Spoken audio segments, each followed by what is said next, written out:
Eh bien bonjour à toutes et à tous, c'est Anthony Klinger de la chaîne Acadev et aujourd'hui je suis très heureux de vous retrouver pour une toute nouvelle vidéo dans laquelle je vais vous apprendre à créer des custom post type et des taxonomies directement sur WordPress très facilement à l'aide de plugins, comme ça ce sera plus facile pour vous. Mais derrière je vous montrerai un petit tips également qui pourra certainement vous intéresser, notamment sur la réécriture d'URL pour pouvoir bien gérer en fait et ajouter des variables dans vos URL et en fait faire la structure exacte que vous voulez. Donc pour commencer cette vidéo, il va falloir que vous ayez évidemment un WordPress installé, que ce soit en ligne ou en local comme moi. Donc d'ailleurs n'hésitez pas, il y a des offres chez Hostinger dans la vidéo, donc n'hésitez pas à aller voir en description. Avec le code promo Acadev, ça vous donne 10% sur toutes les offres. Et du coup on revient à la vidéo et on va commencer directement avec un site WordPress. Bon, moi pour le coup j'ai pris un site WordPress vierge, c'est-à-dire que si je vais dessus, étant donné qu'on vient de passer en 2024, donc bonne année pour toutes les personnes qui regardent cette vidéo au début 2024 et toutes celles d'ailleurs qui regardent en 2024. Et du coup on a le thème 2024 de WordPress qui est plutôt pas dégueu hein, pour une fois, j'allais dire, parce que d'habitude j'ai un peu de mal avec les designs de WordPress sur les thèmes de base. Et ben là pour le coup c'est vraiment bien fait avec une nouvelle utilisation des thèmes WordPress, ça je vous montrerai un petit peu juste après, mais on en parlera plus en détail dans une nouvelle vidéo si ça vous intéresse, puisque la manière de créer les thèmes a complètement changé par rapport à avant. Donc soit vous utilisez encore les versions d'avant, on va dire, pour générer vos thèmes, soit vous pouvez utiliser de nouvelles versions qui sont un peu plus complexes, on va dire, dans la création, mais un peu plus faciles dans la mise à jour. Donc c'est un peu qui tout double, on va dire. Mais bref, c'est pas l'idée de cette vidéo. Dans cette vidéo, ce qu'on va faire, c'est créer des post types. Déjà, un post type, qu'est-ce que c'est? C'est tout simplement, comme vous le voyez ici, un article, des médias, des pages, des commentaires, tout ça, ce sont des post types. Par exemple, si j'ai sur un article ici, vous voyez que je peux créer des posts, et tout ça, directement, ce sont des post types. C'est pour ça qu'en bas, si vous regardez bien l'URL, donc ça peut être petit, j'avoue, j'ai l'impression que ouais, c'est tout petit sur le rec, mais disons que là, en fait, on voit que le nom du post type, c'est post. Si je vais sur média, le nom du post type, ça va être page, du coup, pas page, pardon, mais je sais plus, d'ailleurs, je crois que c'est attachment, ouais, c'est ça, et dans page, évidemment, c'est page, on peut le voir ici. Voilà, alors comment créer maintenant vos propres post types? Ça peut être utile notamment lorsque vous allez créer, je sais pas moi par exemple, des annonces, si vous voulez créer un site d'annonces. Eh bien, on va tout simplement télécharger une extension totalement gratuite. Donc pour ça, on va aller ici et on va l'appeler Custom Post Type. Vous tapez juste ça. Et là, vous allez tout simplement installer la toute première qui a plus d'1 million d'installations actives, donc autant l'installer puisque là vous pouvez être sûr et certain que tout fonctionne bien et que c'est mis à jour régulièrement. D'ailleurs, on voit que la dernière mise à jour était il y a 2 mois, donc ça reste assez récent par rapport à ce qui se fait d'habitude. Vous avez bien sûr des plugins qui sont encore plus mis à jour mais qui sont moins installés, comme ceci par exemple, qu'on connaît un peu moins. Donc nous on va utiliser Custom Post Type 8. Le gros avantage, si vous n'avez pas déjà vu la vidéo sur ACF, sur Advanced Custom Field d'ailleurs, c'est que vous allez pouvoir coupler les deux et du coup ajouter de l'ACF également sur vos post types et taxonomies. Donc ça peut être très intéressant. D'ailleurs, j'en reviens vite aux taxonomies. Qu'est-ce qu'une taxonomie? C'est tout simplement, par exemple, les étiquettes ou les catégories, ce sont des taxonomies du post type article. C'est-à-dire, on va dire des caractéristiques en plus qu'on donne au post. Pour créer votre post type, vous allez cliquer ici sur ajouter et modifier des types de publication et vous allez tout simplement choisir un nom, un slug plutôt de post type. Par exemple, ici, vous voyez que j'avais fait un truc avec des métiers. Maintenant, on va par exemple faire annonce, comme je vous l'ai dit juste avant. Ça, ce sera le slug, très important. Ce sera en minuscule quoi qu'il arrive. Il n'y aura pas d'accent, pas d'espace, quoi que ce soit. C'est vraiment un slug, donc un lien. Ce qu'on va retrouver ici, par exemple. Ensuite, ici, vous allez mettre exactement le libellé pour le pluriel. C'est ce qu'on va retrouver finalement ici. Vous voyez article avec un S, c'est grosso modo ce qu'on va retrouver ici. Donc, on met annonce avec un S. Ensuite, ici, on le met au singulier. Pourquoi? Alors ça va tout simplement être utile pour notamment l'utilisation sur une single. Par exemple, si j'ouvre mon post type article, ici, vous voyez que j'ai article au pluriel, mais j'ai ajouté un article au singulier. Et du coup, ici, si je fais ajouter un article, voilà, on a... bon, alors ça, c'est sur la nouvelle version, mais du coup, je vais vite ajouter celle que moi, je préfère, qui n'est pas Gutenberg, du coup. Voilà. On installe vite fait. Ça, je vous montre.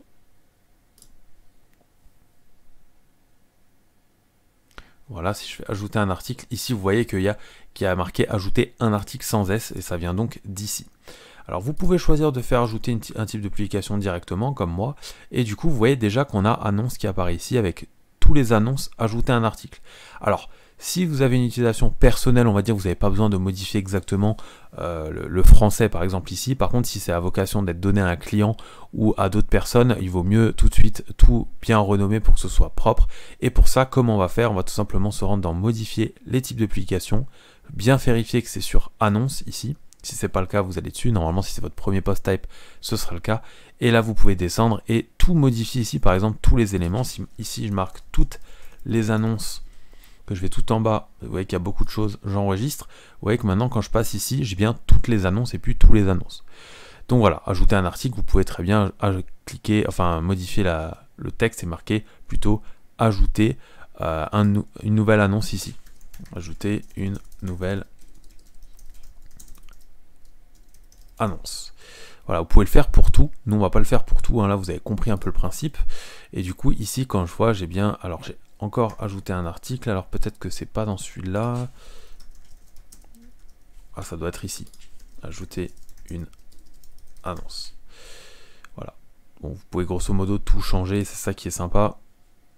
Voilà, ajouter une annonce, maintenant ça fonctionne bien. D'ailleurs, je vais tout de suite y aller, et vous voyez que du coup ici, vous pouvez créer un post traditionnel, sauf que cette fois-ci, ce sera un post type annonce, et que du coup, dans la base de données, ce sera stocké un peu différemment qu'un post traditionnel, ce sera juste en post type annonce, et derrière, vous pourrez faire des boucles sur toutes vos annonces, avec des boucles WordPress qu'on a déjà vu sur la chaîne, et du coup, afficher toutes vos annonces suivant des catégories qu'on verra juste après. Je retourne directement dans la modification de la publication, et qu'est-ce qu'on a comme possibilité? Déjà, on a toutes les possibilités de traduction ou de modification de texte basique, on va dire, tout ça, qui n'est peut-être pas le plus indispensable, on va dire, pour commencer cette vidéo. Et ici, on arrive au réglage. C'est là que ça va être très intéressant. Déjà, vous avez la partie publique. Donc ça veut dire, est-ce qu'on l'affiche uniquement à l'admin ou est-ce que tout le monde n'aura pas accès, en gros, à cette interface-là? Est-ce que c'est interrogeable publiquement? C'est-à-dire que est-ce que lorsque par exemple on va vouloir faire des requêtes, on va pouvoir chercher les annonces qu'on a là-dedans, est-ce qu'on l'affiche ou non? Ça c'est tout simplement, on peut décider d'avoir toutes nos annonces qui sont créées sur le dashboard et une fois qu'on les a toutes, désactiver lui et du coup ça s'affiche pas mais elles existent bien. Ensuite, on a affiché dans le menu de navigation, ça c'est voilà pareil que ça s'affiche bien ici ou non. On peut supprimer avec l'utilisateur, bref, ça on s'en fout. Très important, afficher dans l'API REST. Normalement de base c'est à vrai, laissez-le à vrai si vous voulez utiliser l'API REST pour utiliser, on va dire WordPress par exemple en headless. Par contre, si vous voulez rendre, on va dire, vos annonces pas accessibles par votre API, vous passez ça en faux. Vous pouvez choisir le slug de base de l'API REST, c'est-à-dire sur quel type de slug on va aller chercher du coup ce post type. Si vous le laissez par défaut, ce sera l'URL par défaut de votre post type sur l'API REST. Donc ça, si vous avez déjà vu la vidéo sur l'API REST, vous devez comprendre tout ce que je dis là. Si ce n'est pas le cas, n'hésitez pas à aller la voir. Ensuite, vous avez plusieurs choses encore sur l'API REST. Je ne vais pas revenir là-dessus, sachant que c'est déjà vu dans une autre vidéo. Ici, vous avez archivé. Alors la première chose, ça peut être quelque chose de très intéressant si vous voulez avoir par exemple une page parente sur toutes vos annonces. Si vous voulez avoir une page parente sur toutes vos annonces, vous pouvez faire vrai, par exemple, et créer une page parente derrière sur l'archive du type de publication, et vous pouvez même lui donner un slug spécifique. Alors moi, je vous déconseille de faire ça, je vais vous expliquer ensuite pourquoi. Laissez en faux. Exclure de la recherche, vous laissez en faux, tout simplement. Ça veut dire que lorsqu'une personne va par exemple faire une recherche dans les champs recherche, elle pourra tomber ou non sur les posts de type, du coup, destination. Ensuite ici, on va avoir le type de capacité. Par défaut, on va laisser post, qui est l'équivalent de tous les articles, de ce qu'on a disponible sur les articles. Vous avez la hiérarchie, ça peut être intéressant notamment si vous voulez créer une hiérarchie parent-enfant directement sur vos posts, ça peut être intéressant. Exportation, réécriture, etc. Ça, vous pouvez laisser. Et réécrire, alors ça c'est très important, parce que vous allez voir ce que je vous parlais avant, notamment de changer des variables dans l'URL. Vous pouvez le faire ici. Donc ce que vous allez faire par exemple, c'est mettre faux si vous voulez garder, on va dire, slash, comment dire, slash destination, slash métier, slash annonce, voilà tout simplement. Par contre, si ici vous voulez réécrire l'URL, ici vous allez pouvoir choisir le slug de réécriture personnalisée. Donc je me gourre un petit peu, réécrire ici c'est juste pour pas que ce soit affiché avec des variables PHP directement dans l'URL, c'est juste pour que ce soit propre, un peu de ce style là, slash WordPress, slash wp-admin. Et sinon il y aurait point d'interrogation égal, comme avec les variables get tout simplement. Ensuite slug de réécriture, ça va tout simplement être la base de là où on va avoir toutes nos annonces. Par exemple, on pourrait ici mettre toutes les annonces. Et en fait, l'URL de base, l'archive, on va dire, de annonces, ce sera toutes les annonces. Voilà comment ça fonctionne. Je vais faire ça justement pour l'instant. On va laisser avec base, vous pouvez mettre faux et du coup en fait tous vos post types sont à la racine. Bon, je vous déconseille de faire ça puisqu'après ça va vous créer un bordel sans nom, hein, c'est un peu écrit ici. Et ensuite vous avez encore plein d'autres choses, voilà, position dans le menu, affiché dans le menu, l'icône vous pouvez le changer, vous voyez qu'ici par défaut c'est un pin. Et ensuite ici vous pouvez choisir par défaut ce que vous voulez laisser ou non, on va dire sur l'article. Par défaut vous voyez qu'il n'y a pas grand chose ici, vous pouvez choisir tout ce que vous voulez. Donc là je suis dans article, mais si je rafraîchis, je vais dans annonce, j'ajoute une annonce, vous voyez qu'ici on n'a quasiment rien du tout. Donc pour pouvoir ajouter des choses ici, vous pouvez les ajouter ici, par exemple l'attribut de la page, ça peut être intéressant, et les extraits, et pour ça on va tout simplement enregistrer. Voilà, pour l'instant on a juste fait ça, si je rafraîchis, vous allez voir, ça a automatiquement ajouté 2-3 choses, à savoir les extraits ici, et les attributs d'articles. Pour l'instant on n'a rien à ajouter ici. Voilà pour les post types. Si maintenant je crée un post type, par exemple on va faire une annonce où je vends un vélo électrique. Voilà, tout simplement, je vais marquer je vends mon vélo électrique. Voilà, j'ai fait une petite faute, j'ai oublié un deuxième accent aigu. Bon, on s'en fout, c'est pas grave, c'est juste pour la vidéo. Je peux mettre un extrait, je peux mettre une image en avant, nous on va se contenter juste de ça. Je fais publier, je vais directement là-dessus et là je vois que j'ai bien mon post type du coup dans toutes les annonces qu'on avait du coup créées avant. Vous voyez que c'est slash du coup ma racine, vu que moi mon site c'est WordPress, toutes les annonces et mon post type. Donc déjà là vous savez créer un post très facilement directement avec un plugin. Maintenant ce qui pourrait être intéressant, c'est de créer un post type. Qu'est-ce qu'un post type? C'est par exemple une catégorie d'articles. Donc pour ça, on va se retourner dans CPT-UI, faire ajouter une taxonomie. On va l'appeler tout simplement type par exemple. Ici, on va mettre type avec un S, type sans S. Et là, très important, vous allez sélectionner uniquement annonce. Pourquoi? Parce que type, ça peut être utilisé pour un autre post type et nous, on veut que ce type-là soit uniquement lié aux annonces. On fait ajouter tout simplement. On va dans nos annonces maintenant. Et normalement, tac, tac, tac. Alors, j'ai peut-être pas fini correctement tout ce qu'il faut. Ouais, je l'ai pas bien ajouté. Ah, peut-être que type, ça marche pas justement. Alors, on va marquer type annonce, voilà, puisque type c'est déjà un truc qui est utilisé par défaut, on va recocher ça, on fait ajouter à taxonomie, et voilà, ça a bien fonctionné, il apparaît ici. Très important maintenant, on va aller tout de suite vérifier que tout fonctionne, on va aller dans types, on va créer un nouveau type, par exemple, annonce premium, voilà, et ici on va marquer, le slug on va marquer premium, tout simplement, on fait ajouter un type, voilà, et du coup si je retourne dans mes annonces, voilà, que je vais venir sélectionner maintenant, normalement ici, annonce premium, il s'affiche comme ça. Alors c'est pas optimal, notamment lorsqu'on ne sait pas, quand on a plein d'ailleurs de post type, de taxonomie, pardon, on ne sait pas comment choisir. Du coup on va retourner ici, on va faire modifier les taxonomies, on va descendre un peu, on a les mêmes réglages que pour le post type, sauf qu'ici on va pouvoir du coup gérer ce qu'on veut directement. Donc vous voyez, il y a plein de choses, hein, tout simplement, voilà, il nous dit on peut afficher comme on veut, et là, ici, afficher dans le nuage d'étiquette, vous allez faire vrai. Voilà, tout simplement, il me semble que c'est ça. Voilà, si on affiche une taxonomie dans le panneau de modification en vrac, ok, non, c'est bon, c'est ça. C'est tout simplement ça, hop, on fait enregistrer la taxonomie, je vais vérifier, on fait modifier annonce. On a toujours ça, donc ça, peut-être que j'ai oublié une petite modif. Hop, hop, hop, hop, hop.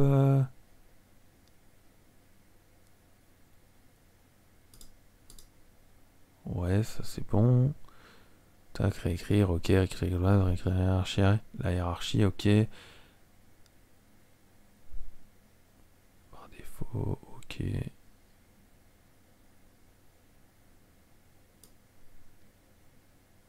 On va faire vrai, peut-être que c'est ça. Si c'est pas le cas, j'avoue, là je sais plus trop. Mais disons que bon, alors on va utiliser cette méthode là, c'est pas grave. Vous aurez peut-être l'option, moi j'ai pas cette option sur celui-là. On va l'ajouter à annonce premium, je mets à jour. Et là par défaut, vous voyez que si je vais là, en fait, j'ai toujours toutes les annonces. Alors que ce qui pourrait être intéressant, c'est par exemple d'avoir WordPress / premium, ou annonce premium comme vous voulez, / vélo électrique. Donc pour faire ceci, c'est très simple. Vous allez tout simplement aller dans votre code directement du thème. Donc pour ça, je vais dans WP Content, thème, 24. On va aller dans fonction.php. Et ici, on va venir ajouter des choses. Mais avant d'ajouter des choses ici, on va encore faire 2-3 modifs. On va tout simplement aller directement sur le post type, ici. Et souvenez-vous, ici, on avait changé normalement la réécriture pour... Il faut bien que je sélectionne, évidemment. Voilà, ici pour toutes les annonces. Ce qu'on va faire à la place, c'est qu'on va mettre point d'interrogation, point d'interrogation. Et ici, on va venir mettre, du coup, annonce, type par contre, annonce. Voilà, c'est comme ça qu'on avait appelé notre post type, normalement, si je dis pas de bêtises. Post type, annonce, type, annonce. Ouais, c'est ça. On enregistre. Voilà, si je retrouve maintenant, je retourne dans annonce et je fais voir ici, vous voyez que j'ai une erreur. Et j'ai bien ici mon URL. Comment corriger ça et avoir directement maintenant en fait la taxonomie qui a été associée, c'est-à-dire annonce premium, ici. Alors pour faire ça, on se rend ici, dans fonction.php, et on va créer une nouvelle fonction, qu'on va appeler du coup replace slug. Voilà, tout simplement. On va créer cette fonction, et ce qu'on va faire ici, c'est qu'on va lui fournir deux choses. Postlink, qui est le lien du post actuel, et $post qui est le post, tout simplement. On va faire une condition if, on va faire if, en gros, on va lui demander si on trouve ou non dans le lien, oups, voilà, type-annonce, comme ceci. Si c'est le cas, alors tu fais pas pays, pardon, qu'est-ce que je fais, type annonce, on va l'appeler comme ceci, égale get de terms, $post id pour récupérer l'id du post. On va chercher ici son type annonce, tout simplement. Voilà. If empty, enfin différent de empty du coup, si ça existe en gros, c'est différent de vide. On va chercher du coup type annonce, comme ceci. On n'oublie pas le dollar puisqu'on est en PHP. Et là on va faire $post link est égal à str replace pour remplacer en fait la variable que nous on avait créée au préalable qui est type annonce, comme ceci. On va ensuite, on fait array pop pour supprimer tout simplement. Donc là on va faire $type annonce. Donc là suivez bien la vidéo, évidemment je sais que ça peut être un peu compliqué si vous n'avez jamais vu ça. Slug, pour changer le slug, ici on va faire $post link comme ceci. Et du coup maintenant il nous reste plus qu'une chose à faire après notre condition if, pardon pas ici, mais bien ici, un return de $post link. Une fois que vous avez fait ça, vous allez faire un add filter. Ça, on avait déjà vu les filtres sur une autre vidéo. Vous allez faire post type link. Donc ça, c'est un filtre qui agit sur les liens des post types. Replace slug, ça c'est le nom de notre fonction. Et ensuite, les priorités. Bon, ça en soi, on l'avait également vu sur les filtres. Je n'ai pas besoin de vous le réexpliquer. Donc voilà, on vérifie qu'on a tout fait correctement. Je vous réexplique tout ce qu'on vient de faire. On a créé une fonction replace slug qui contient le lien du post sur lequel on est actuellement, plus toutes les données du post. Ensuite, on va vérifier si dans le lien actuel, il existe cette variable-là, donc $type annonce avec un S, point d'interrogation. Si c'est le cas, on va aller venir créer une nouvelle variable $type annonce.